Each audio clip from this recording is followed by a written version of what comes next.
Have you heard the weird tales of the Whistler?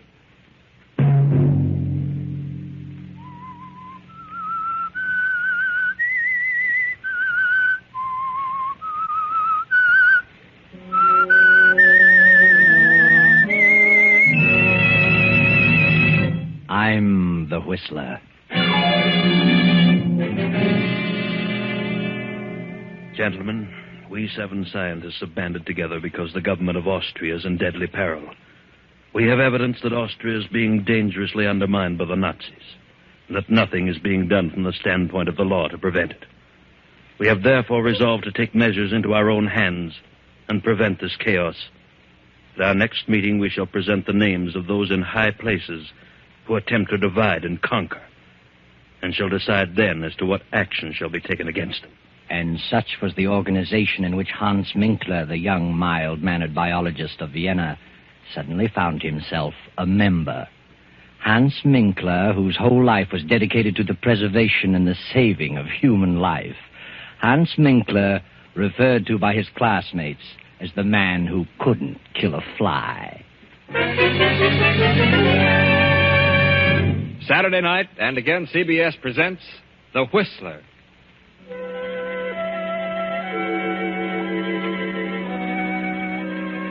I, the Whistler, know many things, for I walk by night.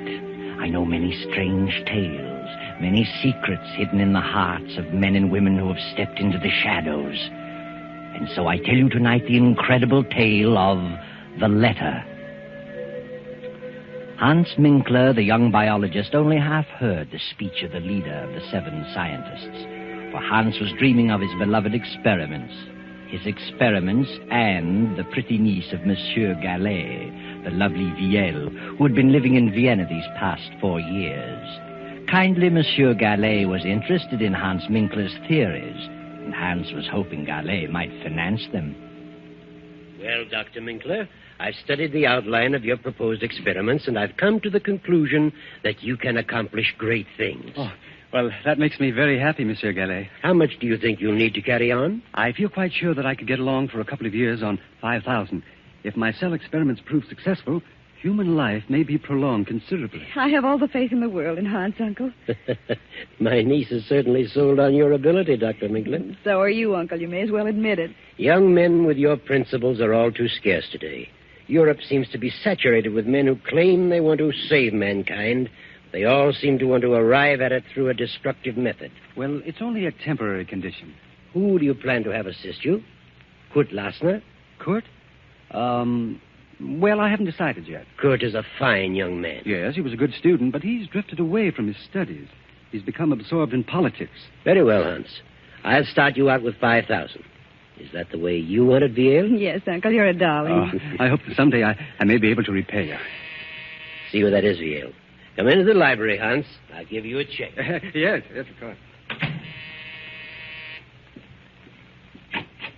Oh, good evening, Kurt. Hello, Viel. Well, how are you?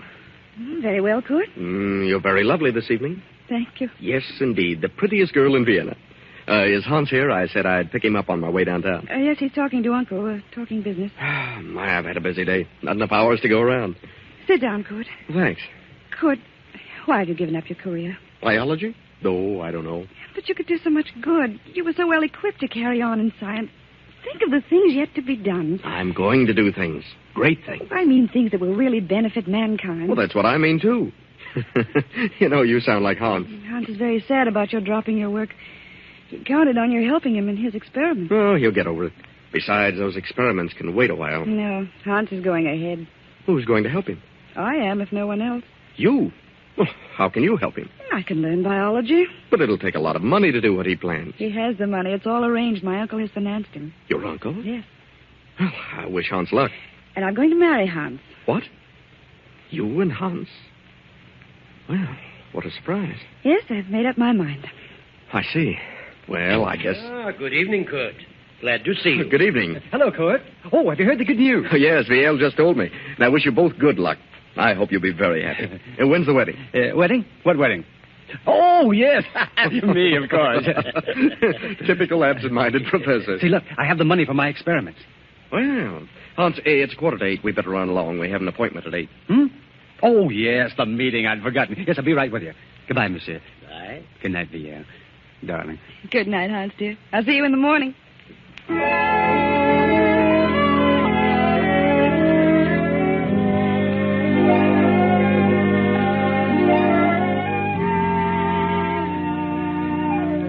So Hans Minkler reluctantly attends his second meeting, and with Kurt Lassner joins the 5 scientists in the darkened room. The single low lamp on the table casts their shadows on the wall. The leader is speaking again. Gentlemen, we have learned who these fifth columnists are. So it is our duty as loyal citizens to take action against these men. We have learned who the leader is, and naturally he must be the first one to go. In this envelope I have his name. We will now draw lots to select the one among us to carry out instructions which will be read later. Are you ready with the straws, Kurt Lassner? Ready, sir. This is an old and simple method, but since there are only 7 of us, it will suffice. Proceed, Kurt. Yes. 1, 2, 3, 4, 5, 6, 7. All of us have drawn, sir. Good. Here's the envelope containing the name of our victim. Who has the short straw? Well, I guess I have. Hans Minkler. Here's the envelope. But before you open it, we must tell you what the committee has decided to do about this man. He is to die. Die? And that task has fallen to you. You mean this man is to be murdered? Exactly. What? You don't know me, gentlemen. I'm a saver of life. I wouldn't consider such a thing for a moment. Herr Minkler, you are a member of this group. You know our secrets. It will be best for us and for you if you completely forget your scruples. Oh, but I can't belong to a society with such diabolical purposes. Why, I didn't realize what this was all about. Oh, no, I withdraw. It's too late to think about withdrawing. You mean that you actually expect me to kill someone? You have been selected. You are fools. Well, I couldn't kill a fly. I couldn't harm a living thing if the whole country went up in smoke. This is the most ridiculous thing I've ever heard of. You're not scientists. You're a band of madmen. Fiends. Sit down, Hans Minkler. We're not a band of madmen, and we are not fiends. We are loyal patriots of Austria who are determined to save our country. Any one of us might have drawn that straw. Well, I don't want to be a party to such a plan. I'll not commit murder. Unfortunately, you know too much about us now to pull out. And suppose I refuse? Then you will accomplish nothing. Not only will we eradicate our selected victim, but we'll see to it that you are eradicated with him. Who is this victim? Open the envelope. Very well. What? Why, you are insane. The whole lot of you. Monsieur Gallet is the soul of honor. Monsieur Gallet is one of the most honest men I've ever met. Monsieur Gallet is the leader of the Nazi party. I don't believe it. Why, I'm to marry his niece. Did you say Monsieur Gallet? Yes, you know that's ridiculous, Court. He'd never do such a thing. Gallet is the leader. We have proof. He also has a very lovely niece. And I'm sure you'd want nothing to happen to her. Would you, Herr Minkler? No. No, I wouldn't. But you must give me time. Time to think. There is nothing to think about. It has been decided. Gallet must be exterminated within 12 hours. Very well. And there's nothing else for me to do. Good night, gentlemen. Good night, Herr Minkler. And remember, if you don't accomplish this task within 12 hours, we will be forced to take care of you. And if we can't find you, we will find the girl. Yes, I understand. Good night.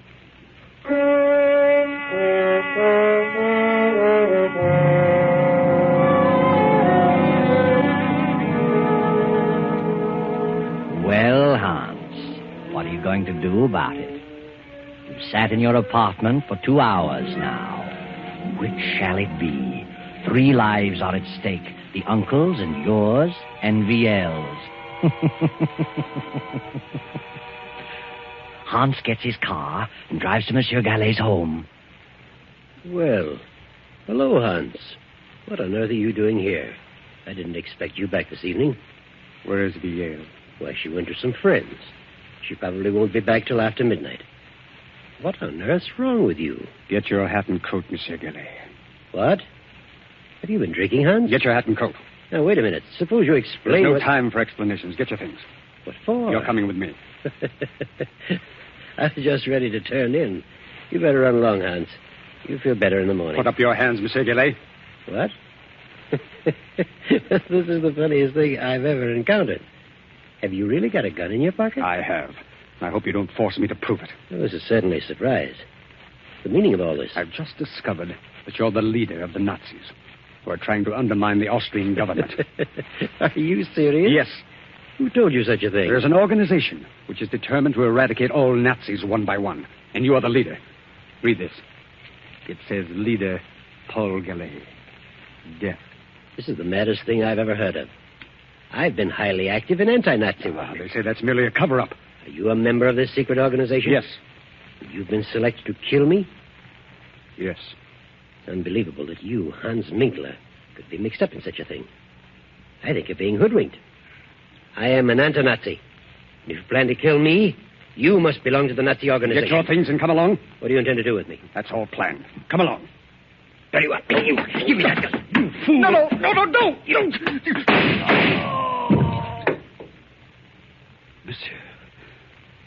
Monsieur. Good Lord.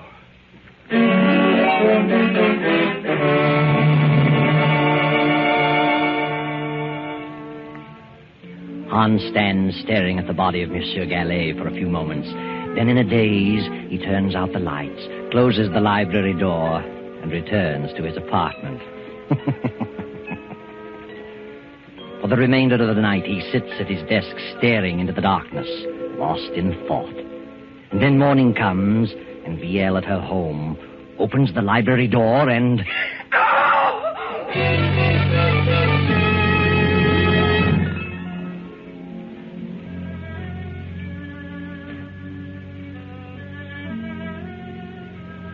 Well, he's been dead about 8 hours, Fräulein. Who on earth would do such a thing? He had no enemies. He was quite active in anti-Nazi work. Yes. Here's something we found on the library floor. A pipe? Yes. The bowl is hand-carved, has initials on it. As you see, the stem is broken. Have you ever seen this pipe before? Well, I don't remember. There's something else we found, a note, which reads, Leader Paul Gallet, death. Do you recognize the handwriting? No. Do you know anyone whose initials are H.M., the initials carved on the pipe bowl? Yes, the pipe belongs to my fiancé, Hans Minkler. Your fiancé. What time did you return home last night? I attended a party and got here about 1 o'clock. I supposed Uncle was in bed. I didn't look in the library. I went straight to my room. What is Hans Minkler's address? I'm sure Hans had nothing to do with this. Are you? He lives at 13 Cronhead Street. I'll run over there. Please don't touch anything in the library. I won't. Good morning.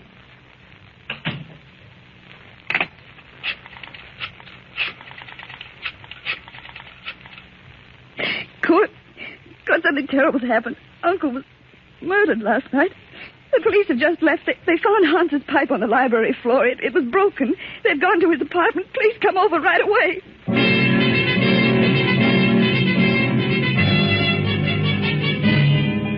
Hello, Hans. This is Kurt. The police found your pipe in Gallet's library. They're on their way to your place. You've got to get out of the country immediately. Don't wait a moment.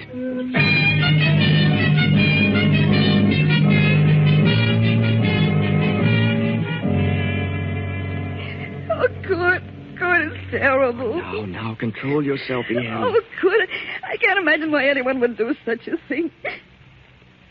Kurt, do you know where Hans is? Well, I suppose he's at his apartment. Hasn't he called you this morning? He usually does, but he hasn't.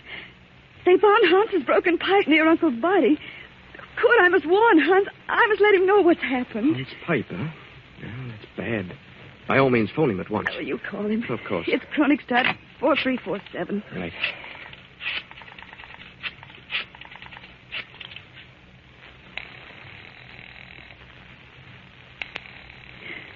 It's ringing. He must be there.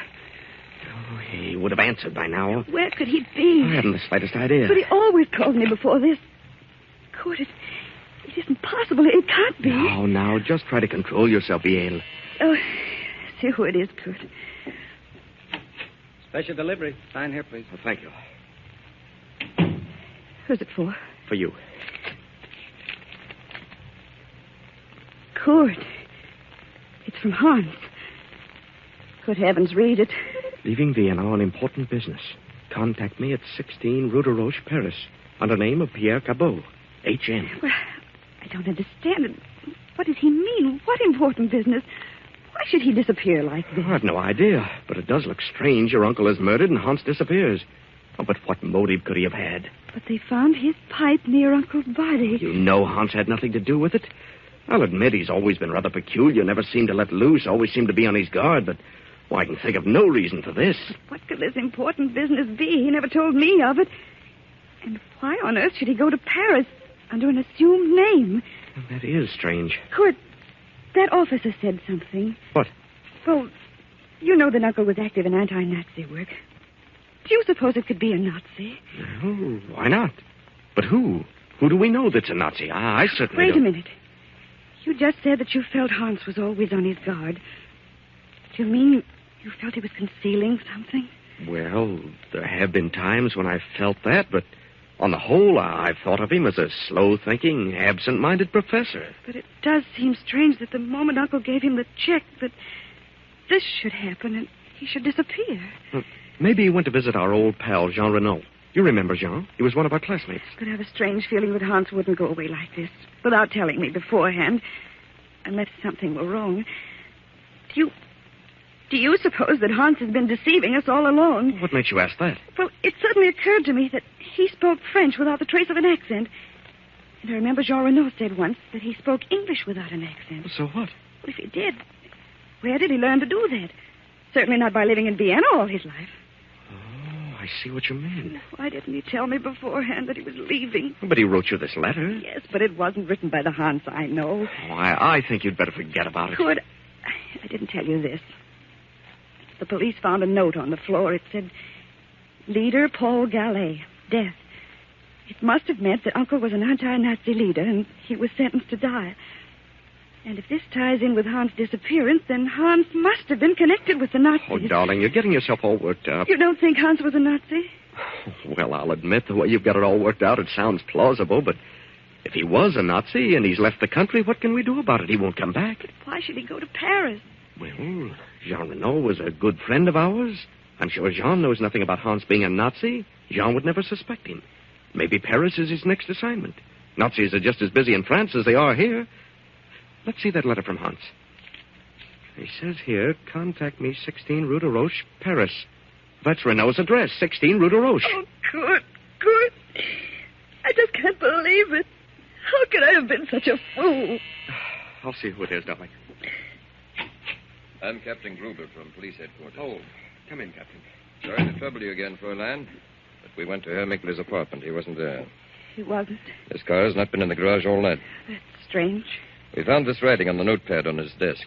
Is it his handwriting? Yes. He's written the same two words over and over again, Gallet and Villiers, as though he tried to make up his mind about something. But what's become of his car? The car's been found. Where? In a public garage. From all indications, Minkler's left the country, probably for France. Oh, why France? We've discovered that Hans Minkler is a French citizen. A French citizen? But he always led us to believe that he was a native Austrian. Now, we'll want to check things over a little further. We'll be back this afternoon. Please don't disturb anything. No, we won't. By the way, what is your name, sir? Oh, my name is Kurt Lasner. Good day. Kurt, what did you see? What were you looking at just then? Well, what do you mean? What startled you on Uncle's desk? Well, nothing at all. Here, let me see. Good heavens, I see it. Here on the desk blotter, Uncle's handwriting, it says, Find Hans Minkler. And it was Hans. It was. Uncle was trying to tell us who did it. Maybe. To think that he could be so low as to take Uncle's money and then kill him. Oh, please, Viel. I just can't believe it. I won't believe it. I mustn't. Well, I'm sorry to say that all the evidence is certainly against him. Oh, come, Viel. Try to get this off your mind. Try to get some rest. The police will take care of everything. Oh, yes, good. I guess you're right. If Hans did do it, he'll pay. He's the one who'll do the suffering. Believe me.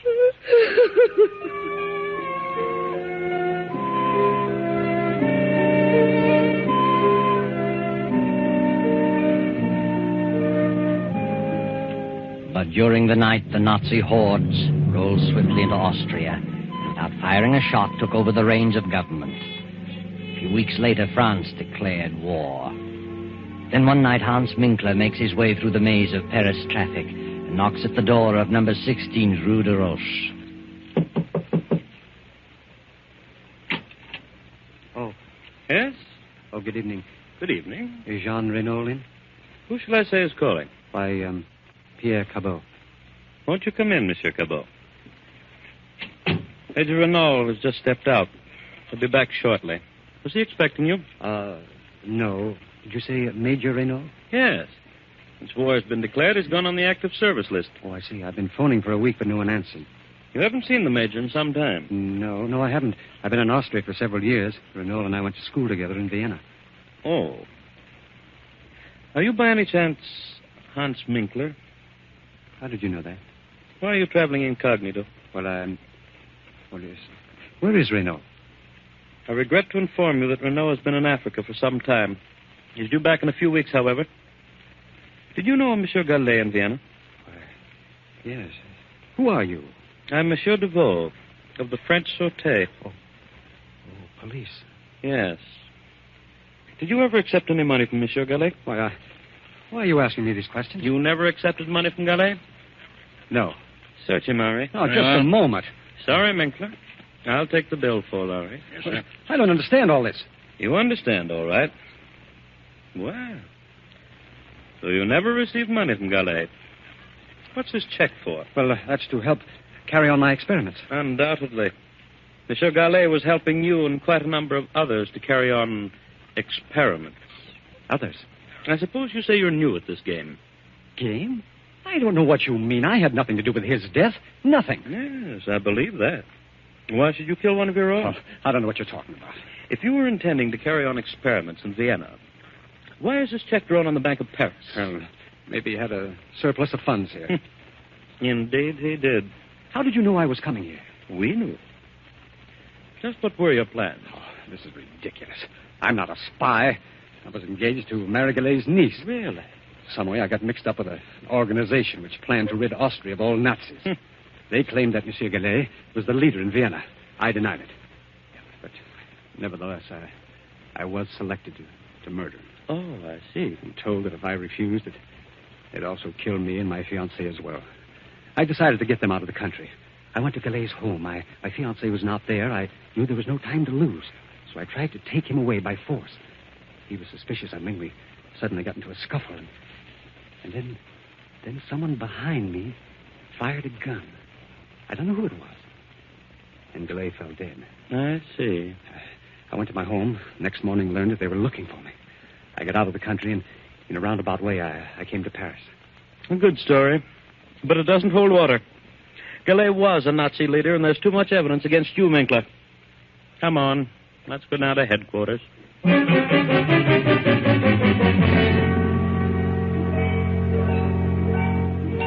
2 weeks later, Jean Renault returns to Paris. Then, 6 weeks after Austria surrenders, Kurt and Viel escape from the Nazis and make their way to Paris. Jean Renault meets Kurt on the street and asks him to bring Viel to visit him at 16 Rue de Roche. Come in, Kurt. Well, Viel. It's been a long time. How are you? Excellent, thank you. So you two are married. Well, my congratulations. Though I didn't expect it to work out quite this way. No? Why not? Well, I always had an idea that you might marry Hans Minkler. Well, one never knows. No, Kurt. One never does. By the way, have you seen Hans? He's in Paris, been here for several weeks. Has he? Yes. Don't tell me you haven't seen him. Well, he told us he was coming to visit you. Oh, yes. He's in Paris. I wasn't here when he arrived. He left several notes. I found them when I returned. But do you know where he is now? Yes. Would you like to see him? Yes, I would. Hans is dead. Dead? What? Dead? Yes. He was executed as a Nazi spy. A Nazi spy? Yes. I got here too late to help him. They had conclusive evidence against him. Why, that's ridiculous. Hans is dead, nevertheless. But what happened? Well, It seems Hans got into some trouble in Vienna and came to Paris to see me. In some way, the Sûreté here was informed that he was a Nazi, was coming here to carry on. But who on earth would accuse Hans of such a thing? I wonder. But they received a letter from Vienna accusing Hans. The Sûreté found a check on him from a high Nazi official. There was nothing that could save him. A check from a high Nazi official? Who was the official? Paul Gallet, Vier's uncle. What? Didn't you know about your uncle? I don't believe it. Whether you do or not, he was a Nazi. The Secret Service has known it for years. He may or may not have given the check to Hans for Nazi purposes. But the evidence was against Hans. Then the letter came to the Sûreté saying Hans was a Nazi agent. They found him here, arrested him. That's all there was to it. But who would write such a letter? Hans had no enemies. Would you like to read the letter? Yes. Here it is. Hans Minkler, under alias of Pierre Cabot, has given evidence of being a Nazi spy. Locate him at 16 Rue de Roche, Paris. And that's all that was necessary. How awful. I can't imagine such a thing. Notice the handwriting, Kurt. What? Ah, yes. Viel. This is your handwriting. It is not. I'm positive. You wrote this. No. Don't lie to me. I know your writing. You wrote this letter. All right. All right, I did. I was convinced that he'd deceived me. I was convinced he killed Uncle. Yes, I wrote it. How could you? I never dreamed Uncle was a Nazi. I thought Hans was a Nazi. I was determined to make him suffer. You believe me, don't you? Yes, Viel. I believe you. But I'm awfully, awfully sorry for you. Oh, poor Hans. Poor Hans. Oh, I'll never forgive myself. Yes, Viel. What a terrible injustice you have done. But someday, perhaps you'll learn what really happened to your uncle. It wasn't Hans who killed him. Hans didn't even have a gun, just a pipe. But Hans wanted to get him safely out of the country. And Kurt knew that Hans would never go through with the order of the Secret Seven. So he followed Hans. And when he saw what was happening, he shot Gallet and disappeared and let you think Hans did it. Because Kurt was in love with you, too, Viel.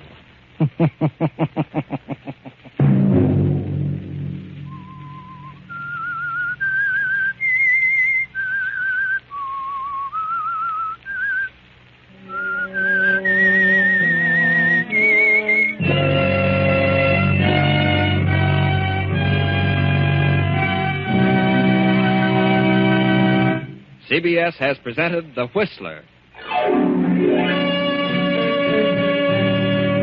Original music for this production was composed and conducted by Wilbur Hatch. The Whistler is written and directed by J. Donald Wilson and originates from Columbia Square in Hollywood. Next week, same time, I, the Whistler, will return to tell you the strange tale of Out of the Fog. Good night.